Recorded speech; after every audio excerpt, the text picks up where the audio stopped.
और इस वीडियो में मैं आपको बताने वाला हूं कि अगर आप अपने लिए एक सेकेंड हैंड कार लेते हो तो उसे आपको स्पिनी, OLX ऑटोज, कार्स 24 इनसे लेना चाहिए या फिर डायरेक्ट ओनर से लेना चाहिए। तो स्वागत है यार आप सभी का एक और नए दिन में। अभी टाइम सुबह के लगभग 7:30 हो रहे हैं। आज बहुत ज़्यादा लेट हो गया मैं घर से निकलने में। आज ना मैं सुबह सुबह नैनो में कुछ काम कर रहा था। जब मैंने इसका रेडिएटर फैन ठीक करवाया था ना, तो उस टाइम इसकी सीट ढंग से नहीं लग पाई थी और ऊपर से जो नट वट है वो भी टाइट नहीं थे, ऐसे ढीले ढीले के ऊपर इन्होंने सीट लगा दी थी। तो आज मैंने सारी सीट खोली नैनो की, उसके बाद सारे नट टाइट किए, फिर वापस से सीट लगाई। तो सुबह से मैं यही काम कर रहा था, इसकी वजह से मैं लेट निकला आज घर से। और अभी सबसे पहले जा रहा हूँ मैं पेट्रोल पंप इसमें तेल डलवाने के लिए, क्योंकि लास्ट वीडियो में आपने देखा होगा इसमें एक ही डंडा तेल बचा था। अभी भी वैसे एक डंडा तो है, पर एक डंडे में ही पेट्रोल डलवा लेते हैं। ये आ गया दिल्ली का मॉल वाला एरिया, सेलेक्ट सिटी वॉक वाला रोड। यहाँ पे महिंद्रा का शोरूम भी है। ये रहा महिंद्रा। वैसे मेरे घर के जो एकदम ही पास दो ही शोरूम है, किया का और महिंद्रा का। बाकी सारे लाजपत नगर में है। वैसे तो लाजपत नगर भी पास में ही है, घर से 10 किलोमीटर दूर है, लेकिन ये और ज्यादा पास है, ये तो 4 किलोमीटर ही है। ये सारा मॉल एरिया है। यहाँ पे सेलेक्ट सिटी वॉक है और DLF एवेन्यू है। जगह तो यार मस्त है ये, लेकिन यहाँ पे दोपहर में बहुत भीड़ होती है। इस टाइम तो खाली खाली है क्योंकि अभी बंद रहते हैं मॉल, लेकिन कभी आप यहाँ दोपहर में आओगे तब आपको पता चलेगा कितनी भीड़ होती है यहाँ पे। और ऊपर से आज तो संडे है, तो आज और भीड़ होगी। सैटरडे संडे ज्यादा भीड़ रहती है, वीकेंड पे या फिर कोई फेस्टिवल होता है उस टाइम ज्यादा भीड़ रहती है। इसी के साथ पेट्रोल पंप आ चुका है इंडियन ऑयल का। यहाँ से डलवा लेते हैं इसमें 700 रुपए का तेल। तो तेल डलवा दिया यार, यहाँ से देख लो 700 रुपए का नॉर्मल वाला ही डलवा दिया मैंने। अब चलते हैं नैनो को लेके। हवा भी वैसे खुल रखी है, लेकिन आज नहीं डलवा रहा। ऊपर से मैं खुले पैसे भी नहीं लाया हूँ हवा के लिए। ये गाड़ी यार इतनी मस्त है, लोगों का इतना अट्रैक्शन खींचती है। पेट्रोल पंप वाले भैया भी पूछने लग गए इसके बारे में। मतलब ये ऐसी गाड़ी है, इसको देख के ना लोग इग्नोर नहीं कर सकते, देखना ही पड़ जाता है उन्हें मुड़ मुड़ के क्या जा रहा है ये रोड पे चलती हुई ना अलग सी लगती है। और कार नॉर्मल सी लगती है, लेकिन ये थोड़ी अलग सी लगती है। और इस वीडियो में मैं आपको बताने वाला हूँ कि अगर आप अपने लिए एक सेकेंड हैंड कार लेते हो तो उसे आपको स्पिनी, OLX ऑटोज, कार्स 24 इनसे लेना चाहिए या फिर डायरेक्ट ओनर से लेना चाहिए। तो ये बहुत सारे भाई मेरे से पूछते रहते हैं, तो मैंने सोचा इसी के ऊपर आज वीडियो बनाते हैं। वैसे ना दोनों के ही अपने फायदे और नुकसान है। अगर आप ऐसे कंपनी से खरीदते हो यूज्ड कार तो उसके अलग फायदे हैं, और डायरेक्ट ओनर से खरीदते हो तो उसके अलग फायदे रहते हैं। लेकिन दोनों के ही अपने नुकसान भी और फायदे भी हैं। दोनों के फायदे और नुकसान बता दूंगा ताकि आपको पता चल सके कि आपको कार कहां से खरीदनी चाहिए। ओ भाई, यहाँ तो चालान कट रहे इतनी सुबह सुबह। मैं तो अभी बिना सीट बेल्ट के घूम रहा था। मैंने सोचा सुबह सुबह पुलिस नहीं खड़ी होगी, लेकिन मैं ये भूल गया कि आज मैं थोड़ा लेट निकला हूँ और 7 बजे के आसपास पुलिस खड़ी होने लग जाती है। तो सबसे पहले तो मैं आपको फायदे बता देता हूँ स्पिनी वगैरह से कार खरीदने का। पहला फायदा तो ये होता है कि उनके पास जो कार्स होती है ना, वो एकदम साफ सुथरी होती है, क्लीन होती है। मतलब आई उनके पास चाहे कैसी भी हो, लेकिन वो साफ करके, डेंटिंग पेंटिंग करके, टायर चेंज करके, मतलब एकदम बढ़िया करके देते हैं कार। उसको लेके आप कहीं जाओगे तो आपको मजा सा आ जाएगा, एकदम साफ सुथरी, नया नया फील आएगा। आप खरीदोगे आपको ऐसा लगेगा कि आप नई कार खरीद रहे हो। जैसे नई कार में शोरूम पे जाके खरीदते हैं, वही सेम फील आ जाएगी आपको इन सब चीजों में कार खरीदने में, चाहे स्पिनी हो, कार 24 हो गया। दूसरी चीज जो पेपर वर्क होता है ना, वो इनमें बहुत आसान होता है। मतलब कंपनी खुद ही करके देती है, आपको इतना झंझट नहीं लेना पड़ता। चाहे आप उनके पास कार बेचने जाओ या खरीदने जाओ, पेपर वर्क एकदम सही रहता है उनका। अब जैसे मैंने ये नैनो खरीदी थी डायरेक्ट ओनर से, तो उसके बाद ना मेरे को खुद ही ट्रांसफर करानी पड़ी, और ट्रांसफर ना इसका रोक दिया था गवर्नमेंट ने, क्योंकि इसमें चालान थे पेंडिंग। फिर वो चालान मैंने भरे। पहले तो मेरे को पता ही नहीं चला, मैं 1 महीने तक इंतजार करता रह गया, लेकिन ट्रांसफर ही नहीं हो रही थी गाड़ी।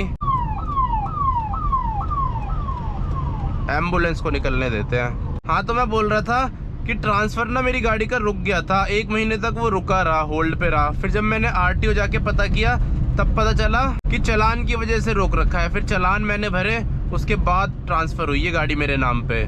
तो मतलब थोड़ा झंझट सा रहता है। वहीं मैं कंपनी से खरीदता तो सारे पेपर वर्क की झंझट उनकी होती है, वो खुद ही करके देते हैं और बहुत ज्यादा स्मूथ होता है प्रोसेस। आपको धक्के नहीं खाने पड़ते, सारा काम आपका वही करके दे देते हैं। अगली चीज, आपको वारंटी वगैरह मिल जाती है। जैसे बहुत सारी कंपनियों की वारंटी है कि 10 दिन में अगर आपको गाड़ी पसंद नहीं आती ना तो मनी बैक गारंटी दे देते हैं वो। 10 दिन में अगर गाड़ी पसंद नहीं आती तो पैसे वापस ले जाओ और गाड़ी दे जाओ। लेकिन ऐसा सिस्टम डायरेक्ट ओनर में नहीं होता।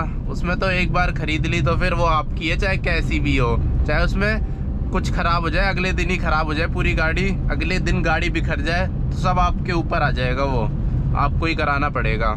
अगली चीज, अगर आप ऐसे कंपनी से गाड़ी खरीदते हो ना तो आप फाइनेंस भी करा सकते हो उसको। तो ये भी बहुत ज्यादा बढ़िया रहता है। अगर आपको बजट नहीं है तो आप फाइनेंस में गाड़ी खरीद सकते हो सेकंड हैंड। जैसे नई गाड़ी में होता है ना, वही सेम सिस्टम आपका सेकंड हैंड गाड़ी में भी हो जाएगा। तो ये चीज भी बहुत बढ़िया रहती है सेकंड हैंड कंपनियों की। वैसे कंपनी यही क्या, जो सेकंड हैंड गाड़ी बेचते हैं डीलर, वो भी ये काम कर देते हैं। फाइनेंस फैसिलिटीज उनके पास भी अवेलेबल होती है। लेकिन मेरे हिसाब से ना लोकल डीलर से बढ़िया तो आप इन कंपनियों से ही खरीद लो, स्पिनी वगैरह से, क्योंकि लोकल डीलर भी थोड़े ऐसे से ही रहते हैं। ऊपर से प्राइस उनके स्पिनी के बराबर रहते हैं। इसीलिए मैं बिल्कुल रिकमेंड नहीं करता आप ऐसे लोकल डीलरों से कार खरीदो सेकंड हैंड। तो यही सब फायदे होते हैं यार अगर आप सेकंड हैंड कार खरीदते हो इन कंपनियों से। अब बात करते हैं नुकसान की, कि क्या क्या नुकसान आपको झेलने पड़ेंगे अगर आप इनसे कार खरीदते हो। पहला नुकसान तो यार जो सबको ही पता है कि इनके प्राइस बहुत ज्यादा रहते हैं मार्केट से। और वो इसलिए ज्यादा रहते हैं क्योंकि वो इतनी सारी चीजें आपको प्रोवाइड कर रहे हैं, तो उसके बदले वो पैसे लेते हैं। ऐसा तो है नहीं कि कोई भी फ्री में करेगा कुछ भी काम। तो ये सारे जो भी आपको फायदे मिलते हैं ना, उसी के आपसे चार्जेस लिए जाते हैं, जिसकी वजह से इनके पास कार थोड़ी महंगी होती है। अगली चीज, इनमें आप ज्यादा बार्गेनिंग नहीं करा सकते, नेगोशिएशन नहीं करा सकते। इनके प्राइस लगभग फिक्स से ही होते हैं। अगर कम करेंगे भी तो 1000, 2000, 4000, 5000 भी कोई मुश्किल ही करता है, लेकिन करेंगे भी तो इतने ही कर पाएंगे। तो इसीलिए ये भी नुकसान है कंपनी से सेकंड हैंड गाड़ी खरीदने का। बस यार वैसे मेन तो यही नुकसान है कि आपको पैसे ज्यादा खर्च करने पड़ेंगे, इसके अलावा तो कोई नुकसान नहीं है। तो ये तो हो गया कंपनी का। अब आपको बताता हूँ कि अगर आप डायरेक्ट किसी ओनर से गाड़ी खरीदते हो OLX में या फिर कहीं भी अपने घर के आसपास लोकली, जैसे मैंने खरीदी थी, तो उसमें आपको क्या क्या फायदे और नुकसान होंगे। तो सबसे पहले फायदे की बात कर लेते हैं। तो सबसे मेन और सबसे बड़ा फायदा तो ये रहता है कि आप बहुत तगड़ा बार्गेनिंग कर सकते हो। तो ये फायदा रहता है सबसे बड़ा अगर आप डायरेक्ट ओनर से खरीदते हो, कि आपके पैसे बहुत ज्यादा बच जाते हैं। लेकिन इसमें रिस्क भी बहुत ज्यादा रहता है, क्योंकि इसमें बस ओनर का जब तक ही लेना देना है, जब तक गाड़ी आपने खरीद नहीं ली। एक बार गाड़ी आपने खरीद ली उसके बाद ओनर से कनेक्शन कट हो जाता है। फिर गाड़ी में कुछ भी प्रॉब्लम आती है, चाहे छोटी प्रॉब्लम आए या बहुत बड़ी प्रॉब्लम आए, वो आपको ही देखना पड़ेगा। उसके अलावा जो पेपर वर्क है वो सारा आपको खुद ही कराना पड़ता है, खुद ही धक्के खाने पड़ते हैं RTO के पेपर वर्क कराने के लिए। तो यही फायदे और नुकसान है अगर आप डायरेक्ट ओनर से खरीदते हो। बस मेन फायदा तो ये है कि पैसे बचा सकते हो आप अपने बहुत सारे, और नुकसान ये है कि रिस्क बहुत तगड़ा रहता है। और इसके अलावा लीगल रिस्क भी हो सकते हैं। मान लो गाड़ी चोरी की हो या गाड़ी ने कोई एक्सीडेंट किया हो और आपको कोई चिपका के चला जाए, तो वैसे लीगल रिस्क भी हो सकते हैं बहुत सारे अगर आप डायरेक्ट ओनर से खरीदते हो। अच्छी कंपनी से खरीदोगे सेकंड हैंड कार तो उसमें ये रिस्क नहीं रहता। रिस्क आएगा भी तो कंपनी पे आएगा, आपके ऊपर नहीं आएगा। लेकिन डायरेक्ट ओनर से खरीदोगे तो आप पे भी रिस्क आएगा। भले ही आपको सजा वजह ना हो, लेकिन धक्के तो खाने पड़ ही जाते हैं। तो आपको फटाफट से इस वीडियो का कंक्लूजन बता देता हूँ कि किन किन को खरीदनी चाहिए।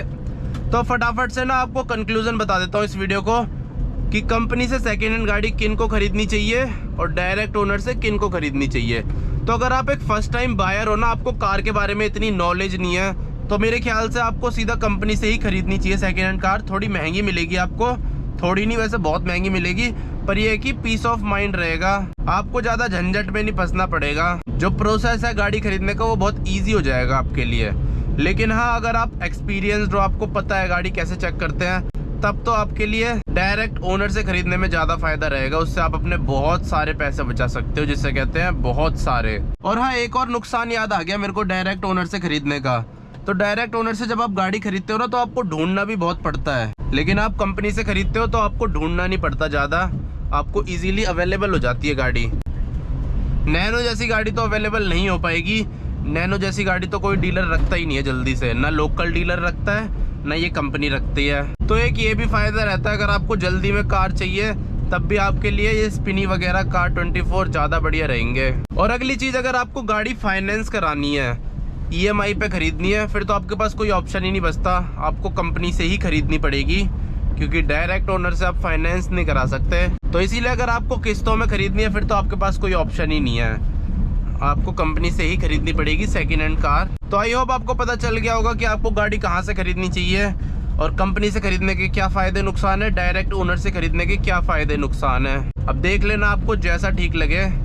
अब मैं तो चलता हूँ घर, 4 डंडी तेल हो गई मेरी गाड़ी में। अब मस्त 1 हफ्ते गाड़ी चलाऊँगा आराम से बिना किसी दिक्कत के।